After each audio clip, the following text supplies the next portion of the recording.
we should get right into it, shall we? We are almost done with The Good Wife. Are you excited? Through at least one season. I mean, I'm not... Through at least one season, right. We haven't gotten to the decision yet that we will in the next episode as to whether or not we want to ever revisit this. Right. Yeah. Well, theoretically, you can pose the same question to me that I did to you on last season. Correct. We'll have to see how this season ends for you. We'll have to see how this episode ends for you, or a couple of episodes ended. I will say, for what it is worth, ending at the end of 21 felt really weirdly right. That somehow the gods decided that was the right episode to end on for this particular program, because there's a big moment at the end of 21 that we'll discuss. There is, yeah. It felt a little cliffhangery for being the third to last episode of the season. So that was interesting. Correct. Okay, so we're going to do the real start now. All of this talk before, because we got to actually introduce the show. This isn't being cut because we're... Oh, no, I know. I know. That's why I'm saying. And now we're going to... Let's start the show. Okay, so welcome back to First Watch, Rewatch, the podcast where one of us is seeing it for the first time. And the other one doesn't have the notes up yet. And the other one already knows what's coming. I'm Sarah, this time on the Rewatch. And I'm Tom, watching The Good Wife for the first time. Oh, your timing is great. So today we are covering season 1 of The Good Wife, episodes 19, 20, and 21. Those are titled Boom, Mock, and Unplugged. There's a lot of single word titles in this show. I kind of miss the longer, more creative titles in The West Wing, where you kind of sometimes had to be like, what does that mean? Just my preference. No, you don't care? You don't care about anything. Post hoc ergo propter hoc was really like a much better title for you? Well, yeah, because I had to look it up, and then I've already forgotten what it means. Oh, this happened because of this, whatever. I felt smart while I was looking it up. Anyway, so let's start on episode 19, Boom.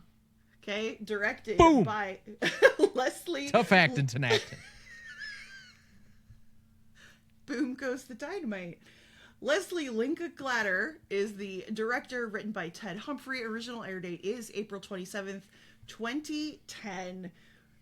Just right off the bat, I'm saying it, we have the return of Alan Cumming as Eli Gold, which just makes me so happy. So, here is what happens in Boom. Jeffrey Sanborn's widow, Karen Sanborn, is seeking punitive damages for her husband's death, which her new attorney, Jonas Stern, claims was the intentional act of Stern, Lockhart, and Gardner's client, Charles Gray, owner and editor... Clay? What did I say? Gray. Clay. Sorry. Owner and editor of the Cook County Vindicator. A Muslim extremist group claimed responsibility for the pipe bomb explosion at the newspaper's office after Charles published a controversial political cartoon that showed Muhammad being humiliated. Sanborn, the paper's managing editor, was killed in the blast. As Jonas and his team tried to convince the jury that Clay published the cartoon to sell more newspapers, the firm also looks closer at the crime scene and realizes that the bombing was an inside job. Also, Alicia plays on Jonas's dementia, throwing him off during the trial, while Carrie foils Jonas's attempt at poaching a number of the firm's associates. On the personal front, Peter and the family attend a church service, but he uses this opportunity to meet secretly with Gerald Cosgo about the latter's potentially damning testimony. Alicia is furious at Peter for making her believe he had found religion and was trying to be a better man. She leaves the Florrick apartment, and the episode ends with Peter going after her, setting off the electronic monitoring alarm. So, per usual, I'm going to ask you for your first watch impressions, but I'm going to start so that we can bleed over a little bit if we have to. What were your thoughts about the cliffhanger ending with Peter's alarm going off and him walking out the door? Yes, it already gets resolved the very next episode, but when you saw that happen, do you remember what was going through your head? He's going back to prison where he's going to get shivved with a shank or shanked with a shiv. Okay. You were like, yeah, this is exactly what I thought. Okay. I think, first off, I'm glad the religious part of it is over. Being a self-described Christian, I really hate when it gets kind of, what's the right word for it?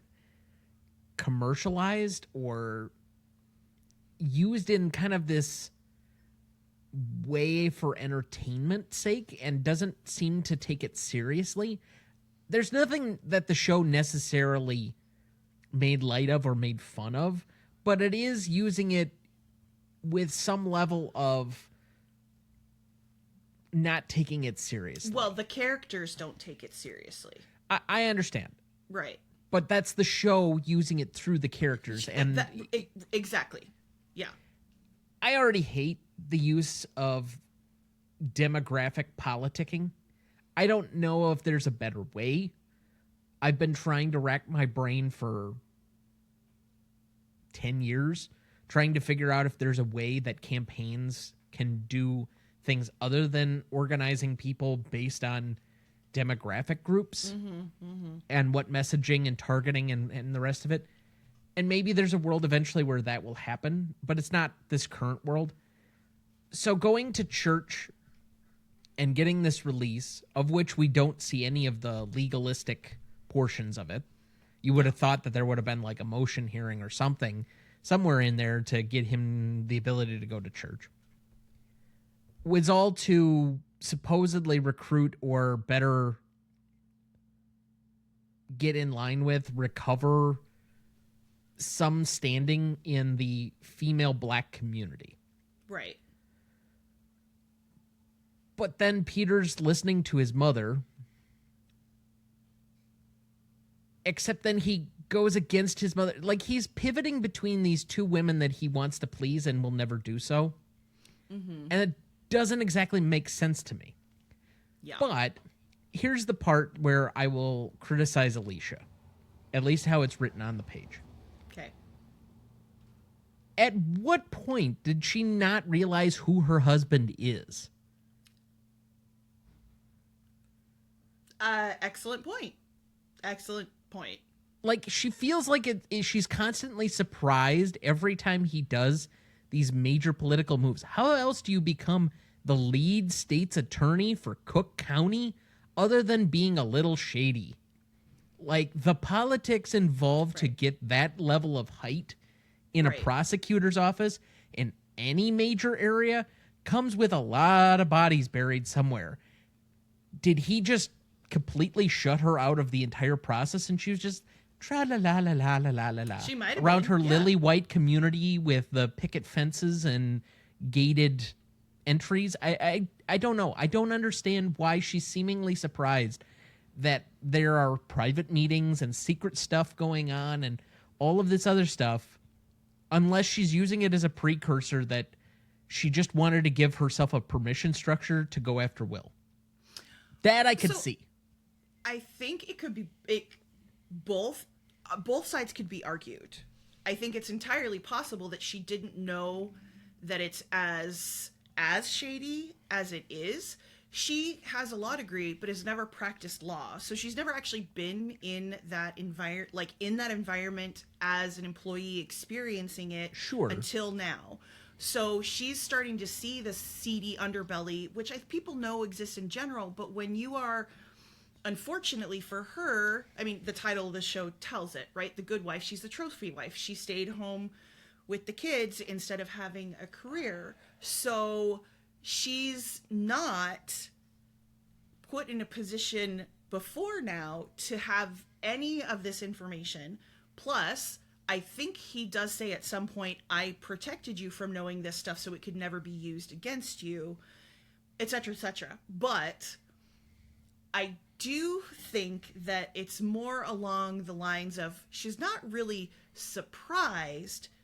She's acting surprised, as you say, as this is like, come on, right? And she's just kind of like stacking up all of the transgressions so that she can potentially, I mean, this episode, she's had enough. She walks out the door. She makes plans to meet up with Will in front of Peter. And she's like, see ya, I'm going to leave. And he runs after her, and then the episode ends, right? So it feels like she's a relationship drama queen.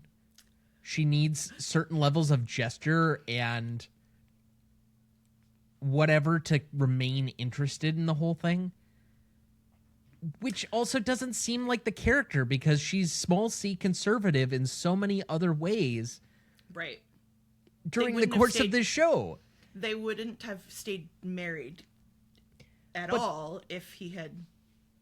Yeah. I just don't understand their relationship because most high-end political relationships, your biggest confidant, other than possibly your campaign manager, which doesn't get the personal life side of you all the time. They do get some commentary on it, but he is usually your spouse because you have nobody else to confide in the level of your dark parts of your soul that come out during politics.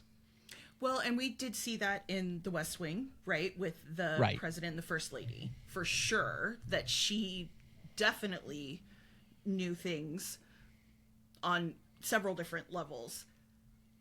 So I think that this is, you bring up a really good point.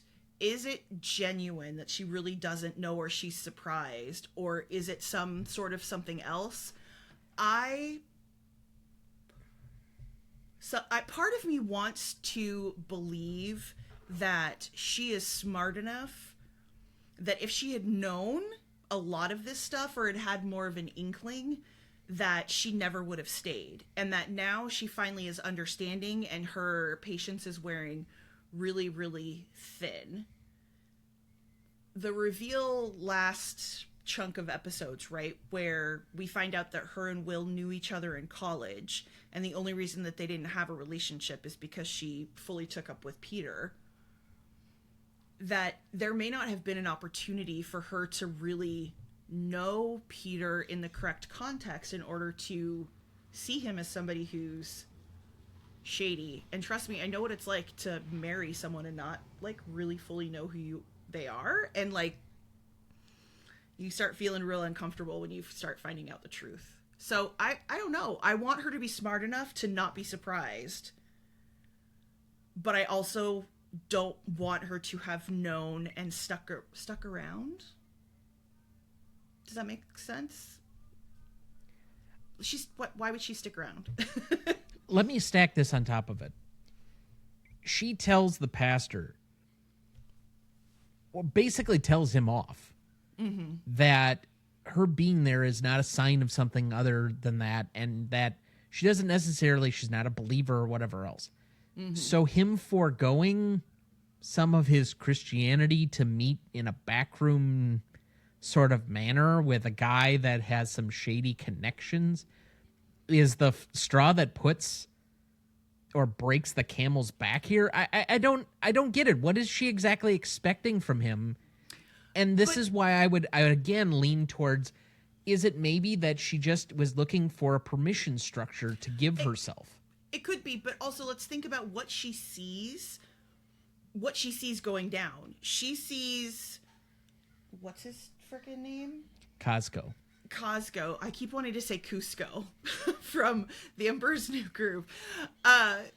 She sees Cusco. I'm just going to say it. Fine. Run out of this back room, like with his shirt all the way open, clutching things like he's been violated or attacked, right? She then sees, she's like shocked at that because it's oh, I just saw this guy. I talked to him at the firm. Then she sees her husband emerge from this room and he's like buttoning his shirt back up and like trying to make himself. So it looks like there has been a physical altercation, which there has been to a certain degree. So I think for her to see that and be like, this is beyond just having a conversation. If she had seen him walk out mad, that would have been one thing. But she sees this guy walk out like with his clothes in disarray. And not just in disarray, like unbuttoned. So doesn't that imply then that something worse than a conversation is going on? That Peter physically is being like, I'm beating you up because... So now her husband is violent rather than just being unethical or immoral. I guess. I really didn't necessarily view that through that lens. I don't think that's how the show was necessarily presenting it, although you do make a decent case. I'll leave that open to interpretation. I just have a lot of questions where it felt like we ramped up unnecessarily and hadn't built or earned the right to be there yet. So then, but let's ask about the meeting between Cusco and Peter. How did that meeting feel to you? Because I forgot about it entirely and was once again, taken aback by Peter recognizing that he's wearing a wire and rips open his shirt and is like threatening him. So regardless of what Alicia sees later, what did you feel about that? Is Peter smart, or did you know that it was coming, or what? I think he has to be in order to be at that level. I think he knows where a lot of bodies are buried, and he's in a fight for survival. So none of that necessarily surprises me. It feels very cliche. Okay. Mm-hmm. Mm-hmm. Not necessarily in a bad way, but just like, we know what we're getting from this show right now. Right. And that it's not unfamiliar. Okay. So, but him, like, reaching out and grabbing him, the second that he reached for him, did you think it was a wire, or were you like, he's actually gonna just kick his ass? Neither. I don't think I pieced that together, but when it happened, I'm like, oh, okay. Yeah, that makes sense. Okay. I mean, and that's totally fair. It's like, this is our very first introduction to this character after him having been talked about previously. Obviously, she brings up like the bracelet and all of this stuff to him again. He's now dead. So he dead. So it is one of these things that it's like a really quick entrance and exit of a character that seemed to have more implication when he wasn't on screen, but now he's here. So then I don't want to talk about this part too much, but I loved Eli Gold answering the door to Jackie and being like, and they're basically to each other like, who the fuck are you? And neither knows who the other person is. And I'm like, oh, Jackie, you're the worst. But the fact that Eli Gold just answers the door, I was like, that's amazing. I was definitely enjoying the reprieve we've had from Jackie. Yes. And she showed back up and I was like, oh, I'm so sorry, Tom. In my head, she's back. She was very sparingly used. She is like quinine. In small doses, it cures malaria. In higher doses, it kills you. If she's selectively used like this, I can get over it. There are other characters we're going to have to talk about their coming on, then coming off, and whatever else. The kids is going to be in the next episode that we talk about, as opposed to this one. So I'll let that simmer for a moment. Okay. Yeah. But there's some stuff with the kids and other characters that are leaving the show or whatever that I'm fine with.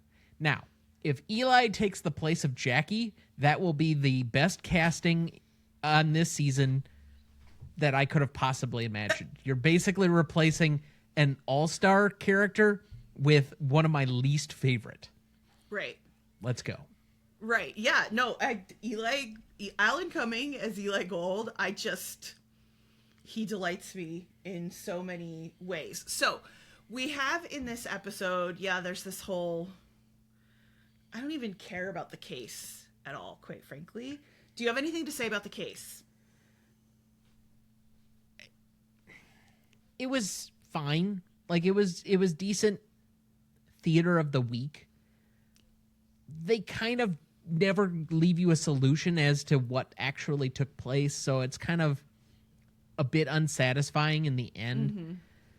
The biggest part is that she got one over on Stern, but I still maintain that if he is unethically practicing law, that she owes a duty to the bar to report him, whether she has privilege or not, because I agree with you. So on that front, who also is working with Stern is this young little lawyer who has a little rapport with Carrie, and they've been... What lawyers seemingly in opposing counsel don't have something with either Carrie or Will at this point? Yeah, it's almost every episode. I mean, they're cute, I suppose. So, I don't mind it. Get it, guy. Get some. Sure. But... So, here's the sequence of notes that I made to myself, right? And I remember all of this happening, but it's a progression, right? So we have at the beginning him and the woman oh, we're kissing and we're talking about him leaving the firm. And so it seems like he's blurring professional lines, right? That she's trying to poach him. And then he goes and tells Diane and Will. As that was, were you concerned about the professional lines being blurred? Before we even get to what ultimately happens, when he comes and tells them this is what happened, did you believe that he had good intentions? Or... There was 20% of me that held back from thinking that he was trying to play her. Trying to play the other woman. Yes. Okay. There was 20% of me that said maybe he's trying to double cross, but I think he also felt that he was in a strong enough position to secure his future investment in the firm. I think he acted, particularly by the time we get to 21, there's a certain confidence that he seems to have that he's locked up that position. I mean, he did take out Santa previously. Sure. So he's got that. So yeah, when he finally, it's revealed that he turned her in or whatever, and she does the thing where she pours out the hot coffee that he brings her so that she can fill it up with water and splash it in his face. I thought that was funny. But she says to him, "You don't seem like the loyal type." And so he's being loyal to Lockhart and Gardner, but is it just in pursuit of winning out over Alicia? So do we trust him even though we've seen him be loyal? Do you think he will continue to be loyal just based on this episode, not necessarily thinking about what's coming in the future that we've already watched? Can you see me? I see you, but you are frozen. Okay. I am trusting that. With him, it's a yin and a yang at all times. So I'll reveal something. This was a complete accident. I think it was either last week or this week or whatever. I tried to move to the next episode and skip ahead so that I didn't have to, because the Paramount Plus that my sister pays for has the ad version. So I was trying to skip over that and not do the couple of ads at the way end of the episode. And somehow I went to the last season, like some middle episode of the last season or something like that, and he was in it. So I know that he comes back. So I have to unfortunately tell you that, like, some of the surprise is a little bit ruined. Okay. Not intentional, but just letting you know, because it starts on this whole thing and I'm like, what the fuck? These people all look older and much more weathered. And then all of a sudden, Alicia shows up with a different man that it looks like, oh, who was it? It's one of the guys from Walking Dead. Harry Dean Morgan? Yes, that's who it was. And I'm like, I love his character. Well, we're really far ahead now. Like, yes. Who the fuck is this guy? Yep. So, okay. Yeah. So, once I realized he came on screen, I'm like, this is wrong. Oh, this is season 6. Back out. So, just being honest about some of the issues. Okay. So I know that at some point he's going to come back around, or there's going to be some resolution with the character. He may be slightly out in the wilderness because they had to resolve that issue. But I think they also recognized at a certain point that character was as vital to the show as, I'm trying to think, who famously, Aaron Paul was supposed to be written out of Breaking Bad after the first episode. I wonder to a degree if this guy was supposed to be written out pretty early on, and they recognized he had some chemistry, that he was doing well. They rewrote the character a little bit, especially after like 3 or 4 that we said, that there seems to be a sea change in how that character is on screen, particularly as a lawyer. Right. And so same as... Mm-hmm. Yeah. Similar to what we'd said about... on The West Wing with Rob Lowe, right? That he was clearly supposed to be the focus, and then he starts moving into the background.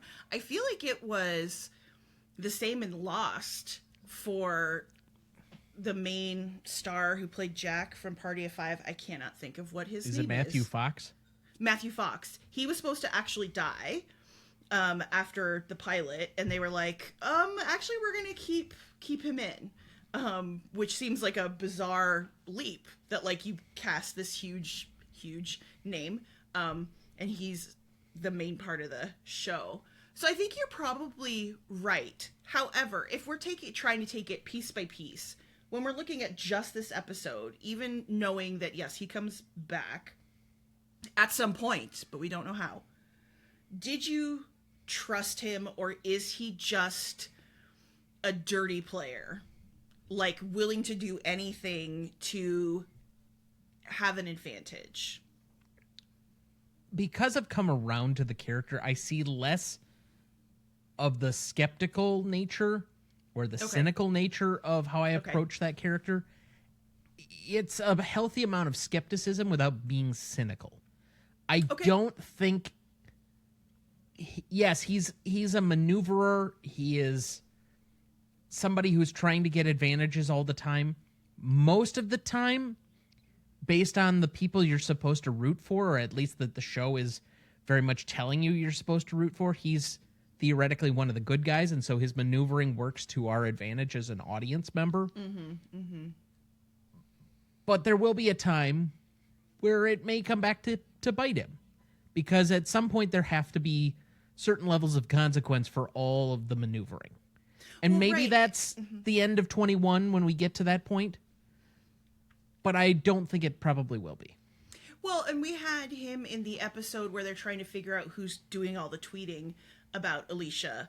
And she feels like it could be him. And I think it's framed so that the audience thinks that it's him. He says it's not him. And I don't know if we fully believe it in that moment. Ultimately, it's not him, and then we go, oh, and then Alicia feels really bad.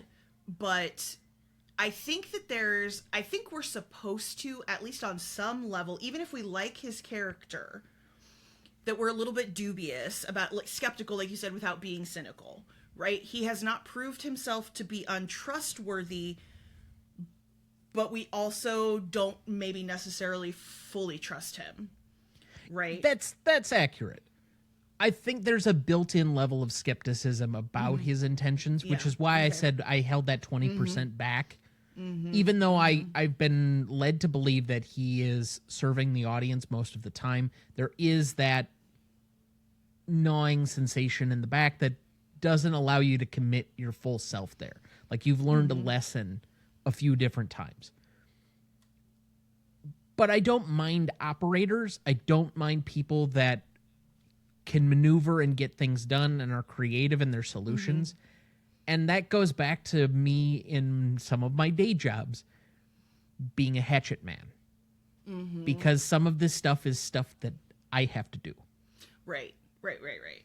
Makes sense. It makes sense. I think he's definitely, as you said, he is a different character than he was at the beginning. And you were like, I'm annoyed by him. He's a goober, whatever it is. And he clearly is stepping up. And we're not necessarily going to know this, but as you said, you feel like he's being better developed. So was that always the intention, or was that we're going to pivot from what we had already decided? I like to think that it was always intentional, right? It's a Tootsie Pop question. Exactly. It absolutely is. Okay. Let's move on to the next episode. Shall we? Okay. So, episode 20, called Trying Mock. to skip an episode? Yeah. Just trying to move to the end. Directed by Rod Holcomb, written by Todd Ellis Kessler. Original air date is May 4th, 2010. So, at the end of last episode, it was Peter running out the door. The alarm is going off, right? When Peter crosses the threshold, the electronic monitoring alarm begins to sound, followed shortly by the phone ringing when the police arrive. Peter is back in the apartment, and Zach blames a skateboarding trick gone wrong for breaking the monitor's sensor. Will participates in a mock trial as a judge. Alicia's building manager is arrested as an undocumented immigrant and is in danger of being deported because of her son's apparent involvement in a person smuggling operation. So, first impressions with this episode. They take on way too many cases that they have no experience nor competence in doing, and that's a gross violation of the ethics rules. It's just like whatever happens to be falling in every person that Alicia bumps into, she ends up representing. I understand it's TV, and so there's a whole part of this that, whatever. But she shouldn't have been taking on immigration law.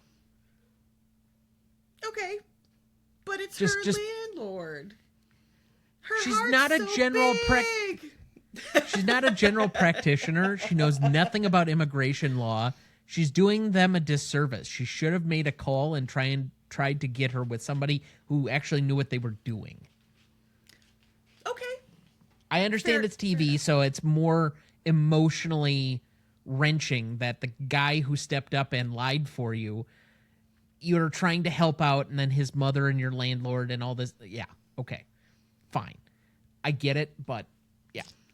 Now, for the phone call and all of there's a couple of things. One, when she picks up the phone and says, "My dad's in the shower," she makes no mention of the kid on the skateboard. So there's a break in the timeline of the story that says that there would have been a problem where, yes, it's some quick thinking, but that wouldn't have happened. But two, I got tipped off to this by comments on the YouTube channel from listeners and participants and whatnot, that the current show Elsbeth was somehow tangentially connected to this show, was another spin-off overall. And so I wondered when that might pop up, and this is our first inkling. Correct. And she's in this for not even 5 minutes, like maybe 2 minutes. Right. So this is the first appearance of Elsbeth Tastoni, and she's played by Carrie Preston, and she's supposed to be Daniel Golden's partner. So that's Pete. Why do I keep wanting to say Cusco? Peter's lawyer, played by Miles Dyson. And this is her first appearance. She keeps appearing throughout The Good Wife. She then appears on the next iteration, The Good Fight. And then she also has her own full spin-off show called Elsbeth. Her, in this episode, it is like 2 seconds of her quickly thinking on her feet. Alicia's just watching her going, what the heck? She just comes in there and is like, bam, bam, bam, bam, bam. Makes everything perfect. I will be interested to see what you think of her character when she comes back. I don't think she's going to come back again this season. But she is... she is a recurring character. She gets steadily more and more airtime. I can see why. I think that the character, even in those brief couple of minutes, had a really interesting and powerful entrance. Yes, and that's only a fraction of the character that we eventually get to know. Yeah, so we'll leave it. That's fine. I just thought it was notable because people were talking about it. Mm-hmm. Yes, and had tipped me off, and so I was just, when it pops up, I'm like, oh, okay, cool, right. Well, and you know who she's married to in real life? Oh, in real life, okay. No, I have no idea. In real life, she is married to Michael Emerson, who is on Lost, a show I've never watched. And, oh my God, does that mean we can do Lost on this show? Technically, yes. Kieran, write in your votes right now. Can't happen until after next season, but... Right, but... Wait, he was in this and... the show where it's Jim Caviezel and they're monitoring people. What the fuck is it called? I have no idea. I keep thinking Designated Survivor in my head, but that is not it. Hang on. It's going to kill me. I have to know. Hang on. What am I hanging on to? Yeah, you're hanging on to... You're going to fill in. Fill in, please. What am I supposed to be filibustering with? You left us off at a really weird moment. I did. Why have you never watched Lost? Now I want to watch Lost. I have zero interest. You. Oh, God. It's so good. I love it. I also already know the ending. So who cares? Exactly. Person of interest. Did you ever watch that? No. Also a good show. Okay, wait. I'm writing this down. Lost and Person of Interest. Yet another CBS procedural. Okay, we're gonna go back to regular stuff. So, now I'm hoping for Lost. So, the question from that opening sequence where we realize that Peter has fully left the apartment and he chases after Alicia. How did that feel to you? Like, oh, he really does love her, or what did you think? Because your thought was, yes, yeah, but it got blunted very severely by how weak and pleading he seemed to be. I would have thought that if he's going to take that dramatic of a step, please don't leave me. Okay, so what should he have done? Grabbed her and embraced her and I don't kissed know. her? And then, like, the wind blows and I am the keymaster kind of stuff happens?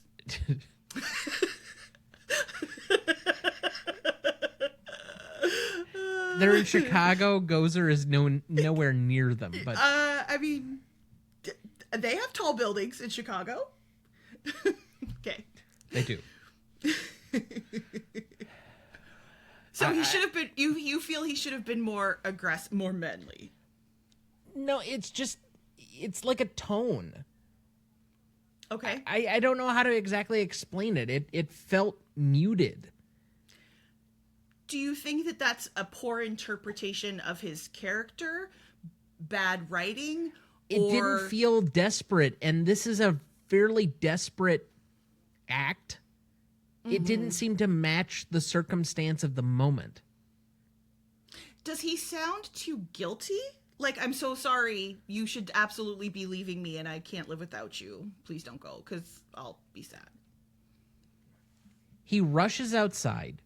He's doing this huge grand gesture. And then when he gets outside, it feels so matter of fact and just, please don't leave me. Like, so it wouldn't have worked on you. If Peter's chasing you, he's got to have some bigger emotion there.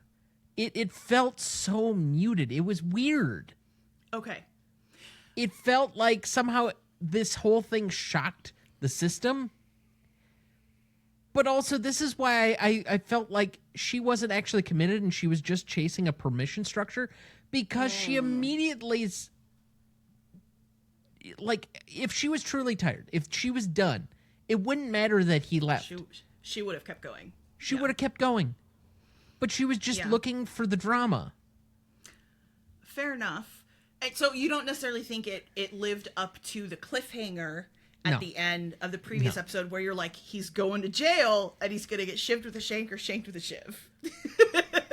Okay. I mean, your heart was broken is really what you're saying. I'm holding out. I'm holding out. So then they go back in and they come up with this stupid skateboard stuff, which fine. And you've talked about how you don't necessarily like the kids. In fact, I think Zach has been on the bottom of the totem pole this whole time. Regardless of how you feel about the kids, what do you think about the kids having to deal with the alarm in this situation? Just kind of like ethically or stuff like that. So above what they should be doing. Like, I understand that we want to make this like TV, but they both committed felonies. Okay, yeah. Their parents are lawyers. Yes, they would have shielded them. But committing perjury, well, I guess it's not perjury because lying to the cops, not the FBI, is not a crime. It's not. But still, and then, I don't know. Do you the kids, it feels like it comes from a good emotional place, and so we're supposed to be forgiving and whatever else, but they really shouldn't have gotten involved. Well, sure. Do you think that Zach's character is actually smart enough to have come up with this scenario? No, because it's a bad excuse. It would have been an easy ruse to see through. But the cop, he's a dumbass. He's really not, though. Right. Okay. We can move on from the kids because I know you don't like them. It didn't, but it made you feel maybe just a little sympathy? If you don't want to move on from the children yet, when is the family meeting? Is that in this episode or is that the next episode? I think it's this episode. Because the next, okay, so we set up the whole condoms thing. You made such a big deal that they were Zach's condoms and that she just took them, and we've never once mentioned it again. To me, that is expressive that they were hers in the drawer and that he was just going to use them. Because otherwise, if this was truth-telling mode and there was stuff that was coming out, then wouldn't she ask about it? I don't know. Just seems like this is a fairly easy one where we could get in that question with next to no repercussions. But he at least says that he is dating Becca. I think saying to your parents, like, it's easier to at least be like, I have a girlfriend, rather than, I have a girlfriend and we're having sex. Right? Sure. I understand. So I understand However, why you say that. Okay. Also, classically bad parenting by Alicia there. Because? It's one-sided honesty. Because she actually doesn't tell them. She just backpedals immediately, gets out of the room, says, oh, we're done. No. Okay. Well, it really was just Zach confessing to her and not the sister. And it means that if it's all. not a true two-way street, right, there's no actual trust built. And so now this is potential for weaponization against him. Absolutely valid point. Absolutely valid point. And you know why I know that? Because I've been the son in a relationship where my mother is asked for honesty and it was only one-sided. Oh, I'm sorry. Sorry. And then certain information was eventually weaponized. I can't relate. I don't know. I don't. That's fine. I don't. But I'm just saying that's where my head went immediately. And that makes sense. I knew that it wasn't equal, but I didn't necessarily think of it as bad parenting. I just saw it as her like being like, I can't talk about this to my kids. But if you want that level of disclosure and honesty, you have to be willing to meet them. I'm not saying you disclose everything. Mm-hmm. There is a certain level of selectivity until the trust has been built up further. Sure, yeah. And some of it, they're not adults yet, that they probably shouldn't have certain pieces of information.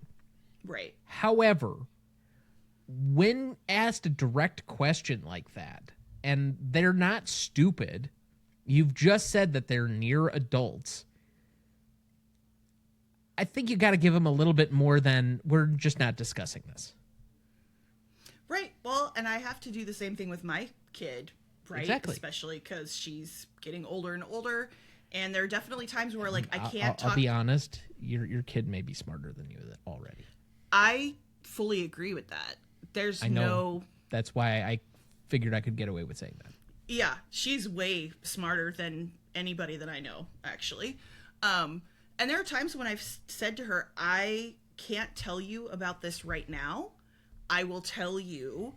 It's that, but I try for it to not be that deferment of, I'll tell you when you're older. I've literally said, this is something that I don't want to burden you with.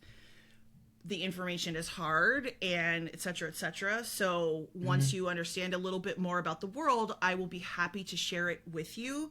But at your age right now, or previously her age, I'm not ready to talk to you about that. What you do need to know is, like, something happened that made me really sad or angry or whatever, and then here's how I dealt with it without giving, like, explicit details. And then it's slowly, the older she gets, here's a little bit more. It's like putting a deposit in the bank. Like, here's a little bit more information. Yeah. There's a certain level of trust, but you have at least explained to a degree that, while it may not be satisfactory, at least gives them some reason to continue to trust or to build on that. Yeah, yeah. Absolutely and valid. I think she undercuts herself right here, which is why they keep hiding shit from her, because they don't trust her. They, oddly enough, trust their dad.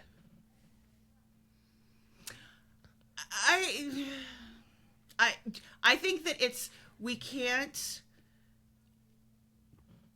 under or over.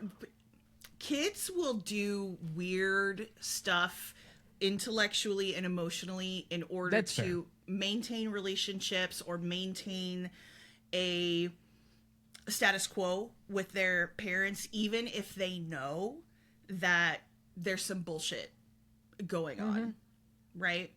And yeah. Okay, let's get off the kids. I wanted to ask you about the mock trial. So it's Okay, the mock first trial off, is 40-year-old men getting hit on by 25-year-olds.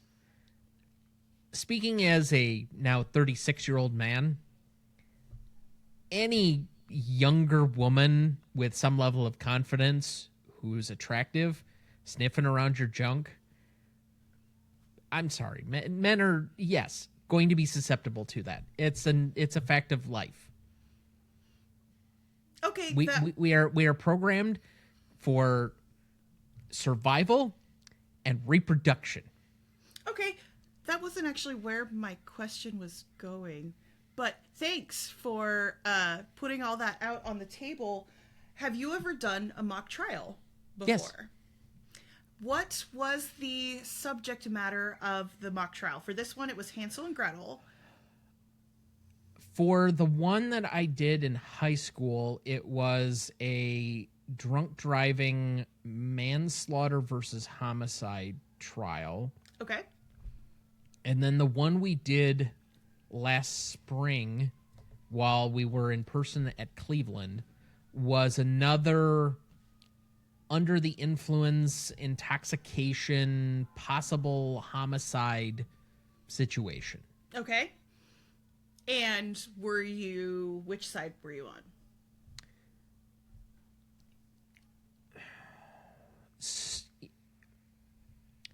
In the one in How high did it school, turn out?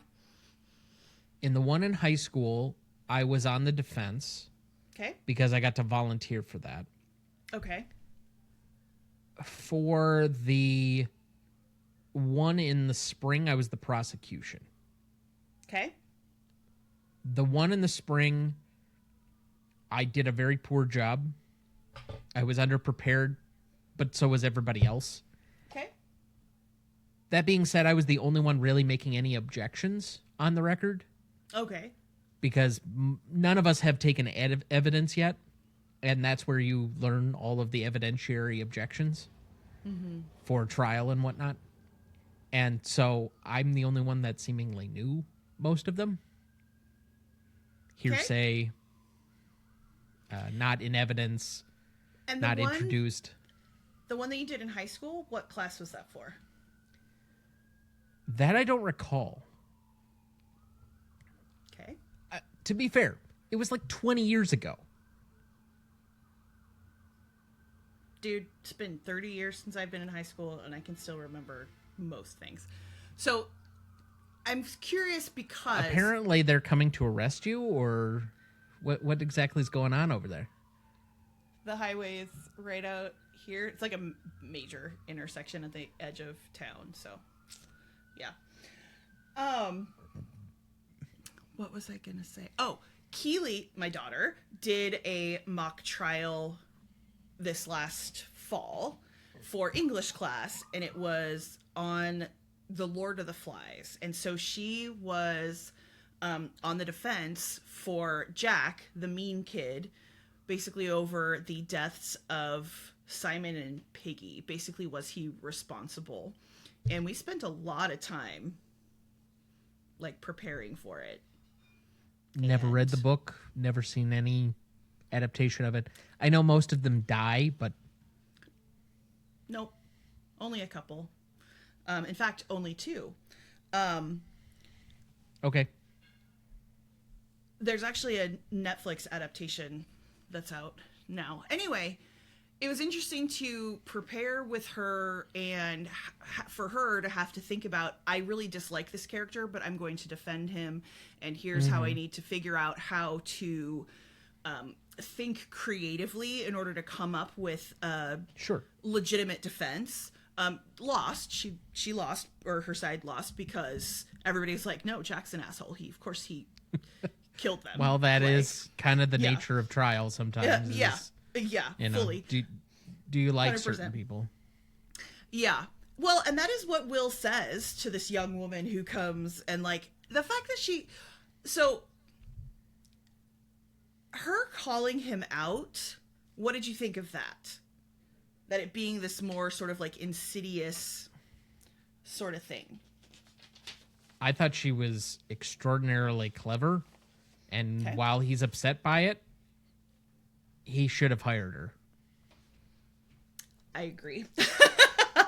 He absolutely should have. You are. And then probably kept it in his pants. 100%. 100%. Do we trust Will to keep it in his pants? No, No. we don't. Speaking as a man, we're programmed for survival and reproduction. So don't work with anybody that you want to reproduce or practice reproducing with. Probably not. Probably Speaking not. from Okay. experience, both of my parents work very closely together, and it is a fight. Daily. Okay. Don't need to know that. How did we feel about the case of the week was just the mock trial, right? Was that it? I'm like, wait, let me revisit this. Oh, it's Peter sneaking out and it's the building manager. Yeah, the it's the immigration thing. I was bored. by Okay. it. I was bored Yeah, the I mean first time. that whole case and the U.S. attorney and all the other, it felt a little close to home in the current environment of. I was like, the person was like, and ICE is going to and I was like, Yeah. ICE, it's called ICE. Yeah, that felt so 2010. It did. Anything else to say about this episode?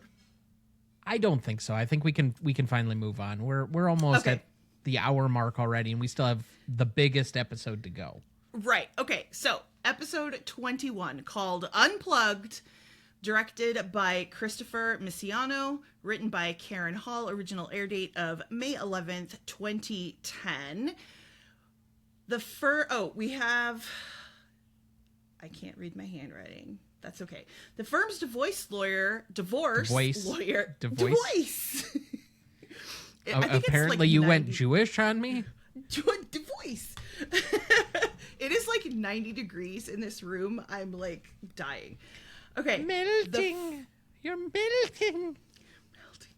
The firm's divorce lawyer, David Lee, so Zach Grenier is back, is representing Caroline Wilder, the soon-to-be ex-wife of rock star Max Wilder. Just before the court date, Max Wilder ends up in a coma, with the soon-to-be ex-wife and the soon-to-be new wife fighting for control of his estate. Eli Gold comes to Alicia to discuss Peter's re-election. Alicia goes to Eli for a favor. In the meantime, the contest between Alicia and Carrie is decided. First watch impressions, Thomas. Apparently, we're going to see a lot more Eli Gold, and I'm okay with that. Yes. So good. So good. Not just because of Peter, but because he literally is bringing the firm his business. He signs up, basically. Yeah. But he's also using it as a maneuver to get her to sign off, which, of course, he is a damn good operator. Oh, fully. I love everything about him. What did you think when she asks him to refer clients to the firm in order to help her out? The backpedaling couldn't have happened faster and been more predictable. Okay. I've been in that situation where you ask for a favor and you feel so bad doing it, even though it's exactly what people have asked you to do. Yeah. And so you kind of retreat strategically so very fast because you feel embarrassed to have ever asked. Yeah. Yeah. It is what it is. I think he realizes the opportunity. He seizes on the opportunity because he's really fucking good at his job. And Right. I highly respect that. And to be fair, they're a white shoe law firm with how many different departments? They can handle his business. I think they're Right, yeah. capable enough that him moving all of his stuff over there is going to make very little difference. Right. Yeah. Absolutely. So at the end of it, we get more of him. She feels like she's become a little dirtier. And then we'll move to the ending and the cliffhanger. Obviously, I know Carrie comes back.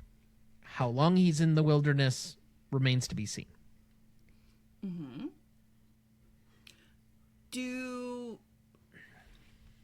Even though you know that Carrie comes back, when you were, again, trying to remove what you already know, what did you think? About episode 8, I assumed that they were writing this for the progression that they would just hire them both because they'd have a tranche of lawyers leave all at once and then they'd have space opened up to hire them both.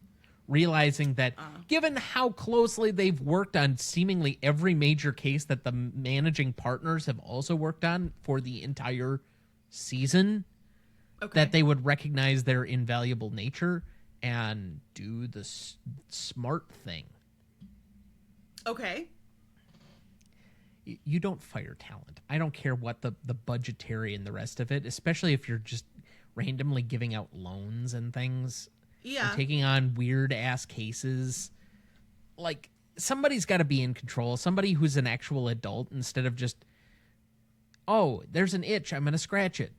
Which seems to be this law firm, which is disorganized and chaotic and mismanaged and misled. Mm-hmm. Okay. But that makes for great television. It does. That's correct.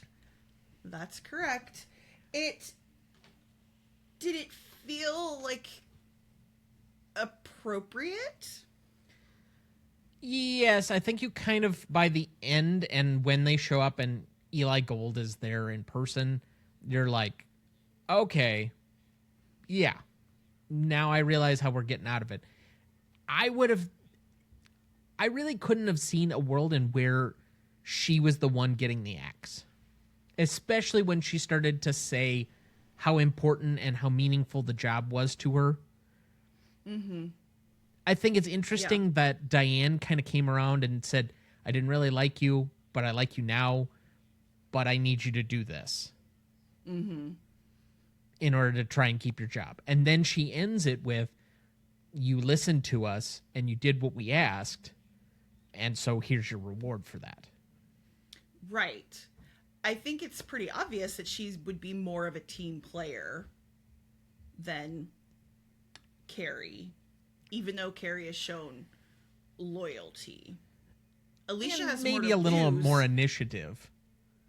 Right, but Alicia definitely has more to lose by losing the job, so she's going to... The bringing up of he doesn't have a family, so he's here more often, and that's usually not used as a reason against you.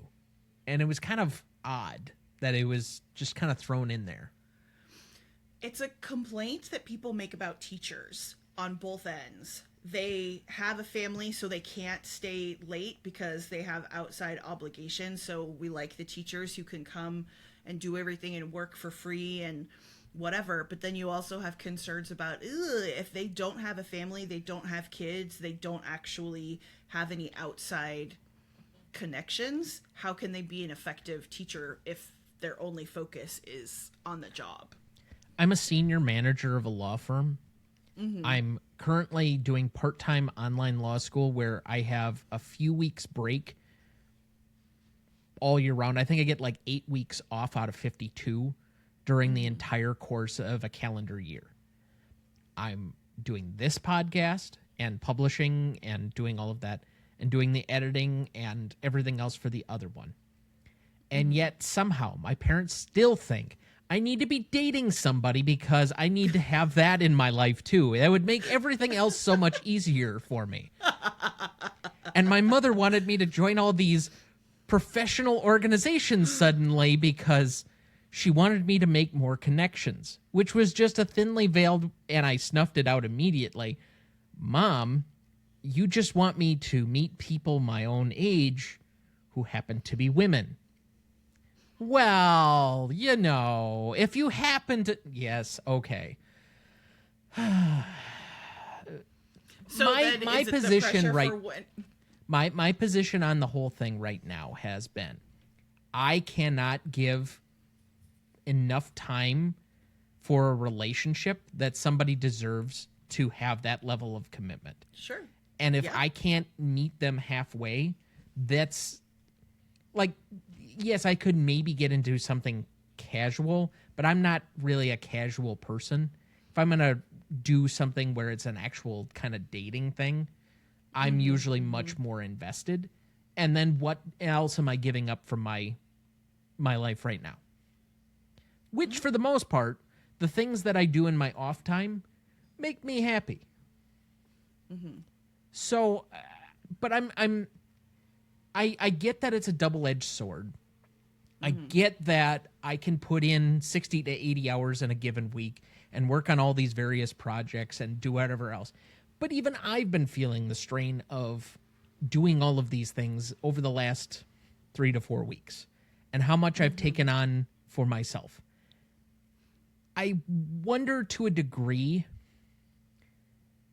especially as we have this societal conversation ongoing over whether or not it's good to have these expectations of employees, what is or isn't fair ground.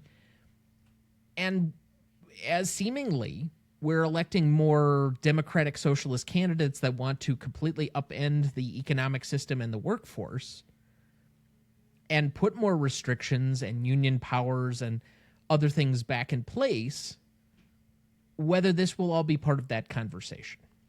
Just maybe it's a general observation by me. And I know this show isn't meant to be political and commentating on current events per se, nearly as much as we were doing last season with the West Wing, where there was a lot more give and take with that. But it's just one thing that didn't sit necessarily well in the back of my mind as an employer. Well, and I think you bring up a really great point, because even if you aren't expecting your employees to put in 60, 70, 80 hours a week, are there going to be employees who do that anyway? Yes. But we also seem to have this concept now that whatever else you're doing, your hobbies need to actually be a hustle, right? So you need to monetize your hobbies, right? And so it's not worth your time to do something that you enjoy unless it's also bringing in income, because what's the point? People feel compelled to do that because of the standard of living, cost of inflation, all of that type of stuff. I understand. So at what point do you... Yeah. Right? I mean, it's been... My daughter loves to read, and she's criticized for reading because that's a waste of time. I don't say that to her. But it's a waste of time because it's not producing anything. It's not... et cetera, et cetera. But it's a leisure activity. It makes her brain function. But do you know what I mean? But it's perceived as lazy, right? Why would that be? That's lazy thinking. I agree. I usually finish 2 books during my off periods from school. So every time that I'm in an off period, and I think I've finished 5 this summer, even while I've had classes ongoing. Mm-hmm. And this is me getting back into reading after a decade away from it, because I was so burned out after undergrad and doing philosophy and political science and history and economics all at the same time, that I just had such ridiculous amounts of reading during undergrad. I just couldn't stomach it anymore. And so the only thing I would do is pleasure reading.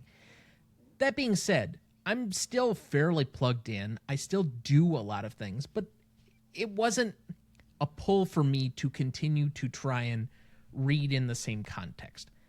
At least now, especially as a business leader, I'm going back and forth between stuff that entertains me and stuff that is for my business or personal growth or whatever, to try and give me some new ideas, some new feedback of trying to go back and forth. So anybody that criticizes reading, especially with how few people do it anymore, they're not worth the amount of brain space necessary to even respond. It's like the trolls on the internet. And to all the people that everything's got to be a side hustle, that feels such a social media created toxicity that I cannot stand. It is beyond me. Why do we have to, unless it's to the point where I have to do a side hustle because that's the only way I can also keep up with my bills, which is also a state of commentary on the American experiment right now. Why?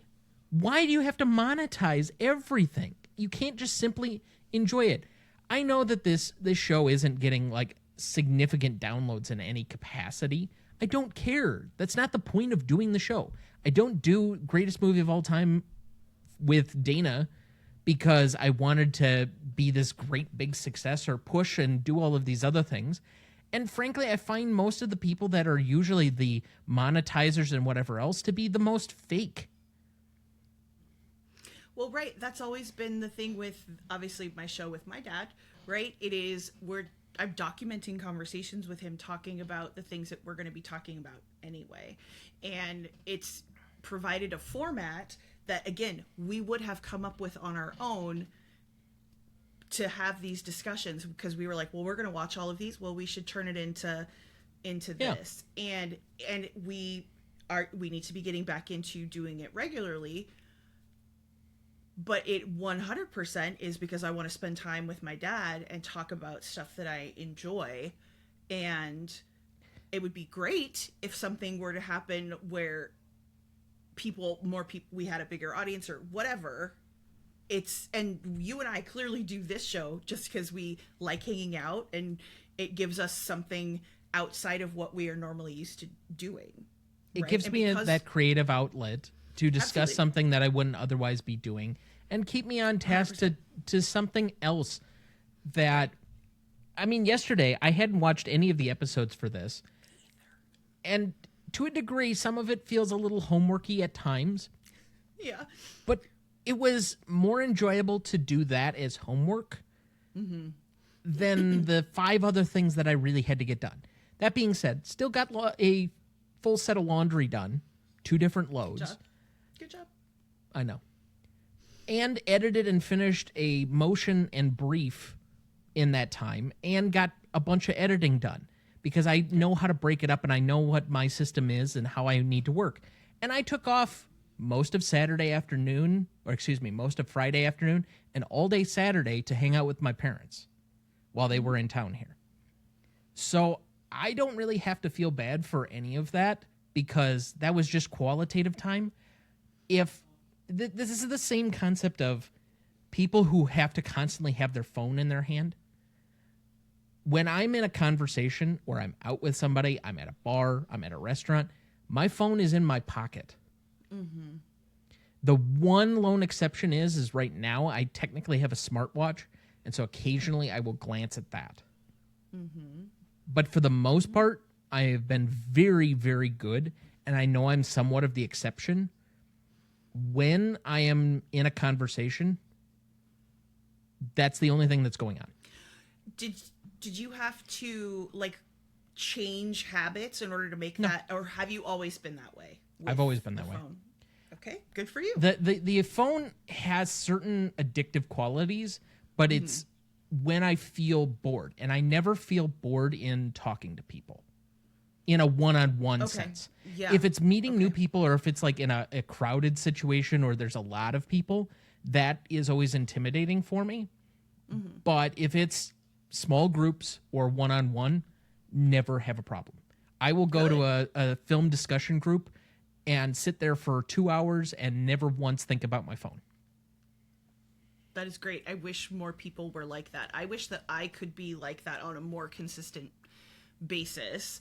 I think that I am for the most part, but I still catch myself sometimes where I'm just like, I should be present and accounted for. And if I ran a restaurant or a bar, I would have a phone check. Oh, dampening Like coat service. check, but for your phone. Yep. My favorite restaurant in Las Vegas is a little breakfast place that actually has a sign on the wall like, no, we don't provide Wi-Fi, and you should put your phones down and pretend it's like 1993 to actually have a conversation with each other. Because it's creepy to be out and see people just like this the whole time, you know?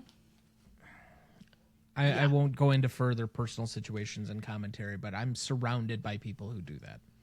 And then I'm the only one sitting there, not on one, and I'm just like, okay. Mm-hmm. Yep, understood. Back to our episode. as we're very far afield. We are so far afield. But speaking of socializing, we see Kalinda go out with I guess we'll call him the cute detective. I think we're supposed to think he's cute. And they're having a drink together and they kiss. And then she's later, late the next morning for the first time in the entire history of the show. Right. And then the next time that or is it that's what he says to her? I don't want to cuddle. I just want to... And then he whispers into her ear and then they kiss. I think they had already kissed, right? Yes, like this was... Yes, this is when the talk screen was there and as other stuff was going to be going on, etc. Right. Okay. What did we think of the implied hookup? I think I've been coming around on her a lot more. She's still not in my favorite cycle of characters. Okay. But I don't have a certain level of aloofness or coldness with her. I think they've been slowly softening her up to give us a little bit more with her as time is going on. Mm-hmm. Oh, that's right. Because she does say, let's go out. And she's like, I'm with somebody. And he's like, no, you're not. The way that you kissed me means you're not. So when we have... So sticking to Kalinda. So first of all, is she solving every single case now? Because she solves this one and is there at the last second being like, oh, it's if I call this guy on the phone, he's the one who did whatever. And then we have Carrie leaving, and she looks a little bit wistful. Does she seem like she's going to miss Carrie? I mean, we know he comes back, but pretending we don't know. I think they have developed a bit of a rapport, but I thought it was interesting how seemingly earlier on in the season, their shared secretary was very much in Alicia's camp, and she snaps at her once, and all of a sudden she's Team Carrie. That, especially because we haven't spent time with that character very much, it felt weird. But then Kalinda's very, very, very Team Alicia. I don't know. Right. It makes strange bedfellows. Just get him back on the team and we'll see. Do you think that because we've now seen her have a hookup, we actually didn't see anything. She's allowed some level of vulnerability for once, and it does change the makeup of the character. Sure. So then does that help think that, oh, she does have an affinity for Carrie, that it goes beyond professional? Because they've kept it professional this whole time. I've thought that was there for several episodes of this show and of that show. Mm-hmm. So I don't know what more I need to say on that because I already thought it was there. No.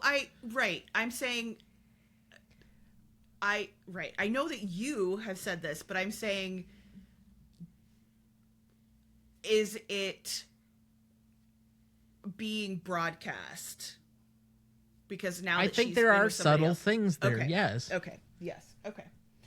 Anything else that you want to say about this episode? What about the unplug? Oh, we've got a surprise baby that shows up. What do we think about the case? The rules of evidence are never more clearly ignored than when it's this show. I don't know that much about evidence, but there's so much surprise exhibits or witnesses or shit out of nowhere that's so Perry Mason-like. And I'm just... It disappoints me every time. What are you talking about? It was so thrilling. Surprise baby. I do know that the wife character, I was like, who is she? Why does she look so familiar? And I looked her up and I was like, no, it doesn't look. Oh, she was on like All My Children, like in the late 80s, early 90s. So I remember her from a bazillion years ago. And I was like, the only time that I ever watched soap operas was when I was homesick from school. Okay. How is it that I still remember her face? Like, it was weird, but it was like really bothering me. And I was like, it's because I watched her when I was like 9 years old at home with the flu or whatever. This case was, I would have been more interested in it theologically, but it felt icky. Yeah, it did feel icky. And I think the judge summed it up pretty well. Basically, if I go with the baby, right, then this woman gets to spend all of the money. But if I stick with the wife, then this woman gets to spend all of the money. Like, he fully called it, right? That there aren't any... Nobody has, like, a moral superiority in the way that this goes down. The biggest problem that we have is that we got next to no character development from the guy who's in a coma. Yep. And so we're just relying on the two women who are fighting over a $40 million estate, and so it feels gross. Yeah, it does feel really gross. I agree. Okay, anything else up on this episode? Nope. Okay. We left off at a good point. Perfect. And we have two more. And when you come back next week, we will finish up this season. We'll grade it out and we'll select our next thing. Yes. Out of these 3 episodes, which one did you enjoy the most? The actual case of the week was the most interesting when it was the newspaper, because I think it was the most involved. It felt like it was actually more important to the plot than what was going on behind the scenes. Okay. The second one is probably this Unplugged episode, even though we don't get involved as much as we probably could have, because again, we're dealing with so much around it.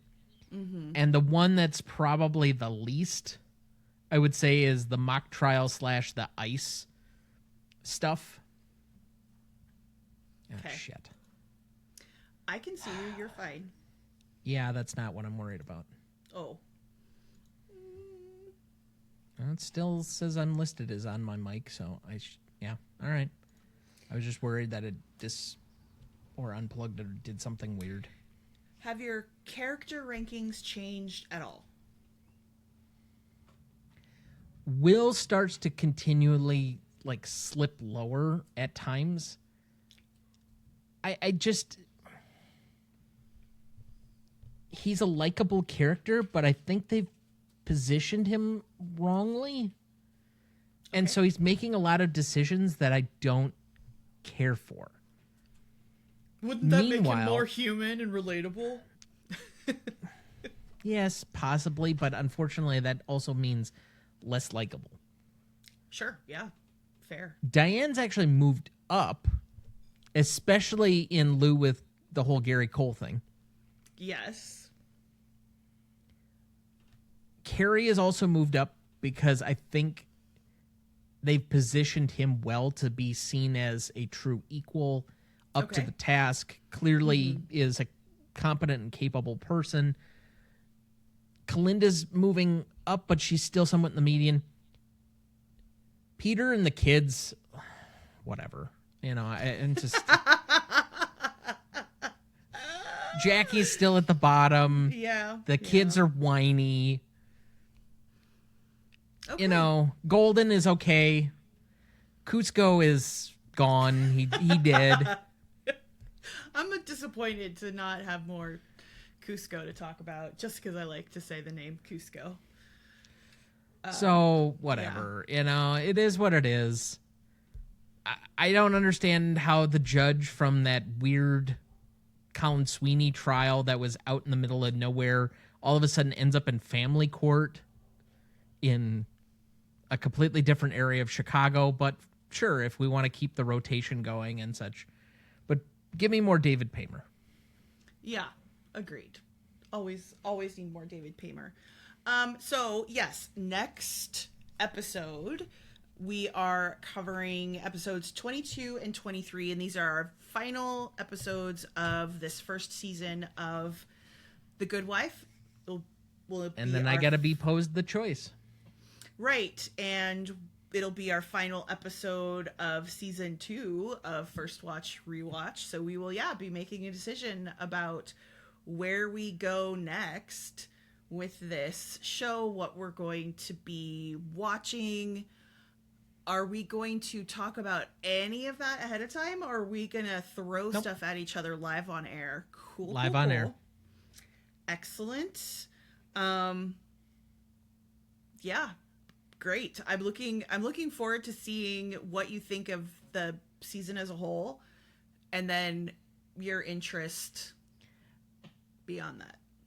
I will say, and I'm going to try and do this strategically, I don't care if we do cops or police procedurals or crime stuff, but I think we need to move away for a little bit from legal and politics, because those are rich subjects. But I feel like the show is kind of fit into this weird groove where it's two backgrounds that I'm very familiar with and have a lot of things to say. And we probably need a better conversation that's just different. Yeah, I agree. I have some thoughts. I have a lot of thoughts. Lost. So we'll see where that goes.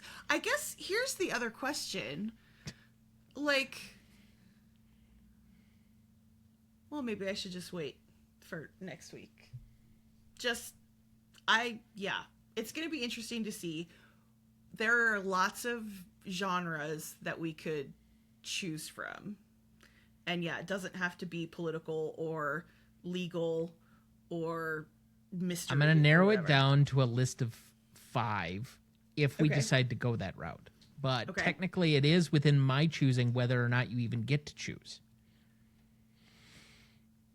It is? But didn't I get to choose? Yes, because you have to... No, not necessarily. You don't remember the choice from season 1? Oh, do we do the next season immediately? That's true. The likelihood is that we will choose something else. True. Okay. Not that I'm disappointed with the show, but my need to go immediately to the next season may not be there. Not saying that we won't ever come back to it. Okay. At which point, I would possibly just watch through the rest of the show. I think there's some richness to continue with here at some point. But at least where we're at right now, I would say it is likely that you will go to a choice. But I leave that possibility open. Okay. And I will go ahead and say this. Some of my favorite characters we haven't met yet. And we won't meet this season.